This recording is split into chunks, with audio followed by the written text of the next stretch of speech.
తెలుగు బుల్లితెరపై అత్యంత ప్రజాదరణ పొందిన రియాలిటీ షో బిగ్ బాస్ మళ్లీ ప్రేక్షకుల్ని ఆకట్టుకుంటుంది. ఇప్పటికే 8 సీజన్లు పూర్తి చేసుకున్న ఈ షో ఇటీవల సీజన్ 9 కూడా స్టార్ట్ అయింది. సెప్టెంబర్ 7న స్టార్ట్ కాగా 50 రోజులు పూర్తి చేసుకుంది. 13 మందితో హౌస్ అంతా రణరంగంగా మారింది. అన్ని సీజన్స్తో పోలిస్తే ఇది కాస్త డిఫరెంట్గా ప్లాన్ చేశారు నిర్వాహకులు. ఈ నేపథ్యంలో తాజాగా మాజీ కంటెస్టెంట్ బిగ్ బాస్ షోపై సంచలన కామెంట్స్ చేసింది. ఈ షోకి ఎందుకు వెళ్ళానా అని చెప్పుతో కొట్టుకోవాలంటూ అందరినీ ఆశ్చర్యపరిచింది.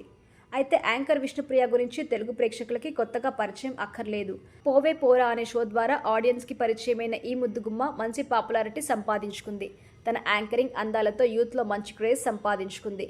అంతకుముందు టెలివిజన్లో వరుసగా షోస్ ద్వారా ప్రేక్షకులని అలరించిన ఈ అమ్మడు ఇప్పుడు సోషల్ మీడియాలో విపరీతంగా ఫాలోయింగ్ అయితే సంపాదించుకుంది.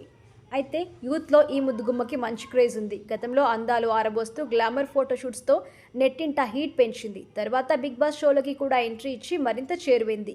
కానీ బిగ్ బాస్ షోలో పృథ్వీతో ప్రేమాయణం కొనసాగించడం అంత హాట్ టాపిక్గా మారింది. అయితే ఇప్పుడు అనూహ్యంగా ఒక ఇంటర్వ్యూలో పాల్గొన్న ఆమె ఈ తరహా కామెంట్స్ చేయడం అయితే సంచలనంగా మారింది. విష్ణుప్రియ మాట్లాడుతూ, నేను డబ్బుల కోసమే బిగ్ బాస్ షోకి వెళ్ళాను అని తెలిపింది. కొత్త ఇల్లు కట్టుకోవచ్చని కంటెస్టెంట్గా ఎంటర్ అయ్యానని, కానీ అదేం జరగలేదని వాపోయింది.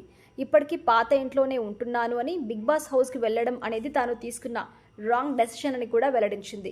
బిగ్ బాస్ నుంచి తాను ఏమీ నేర్చుకోలేదు అని, మళ్ళీ బిగ్ బాస్ నుంచి కాల్ వచ్చినా అసలు వెళ్ళను అని క్లారిటీ ఇచ్చింది. ఒక్కసారి వెళ్ళినందుకే తనను తాను తిట్టుకున్నానని, ఎందుకు వెళ్ళానా అని ఆలోచించినట్టుగా స్పష్టం చేసింది.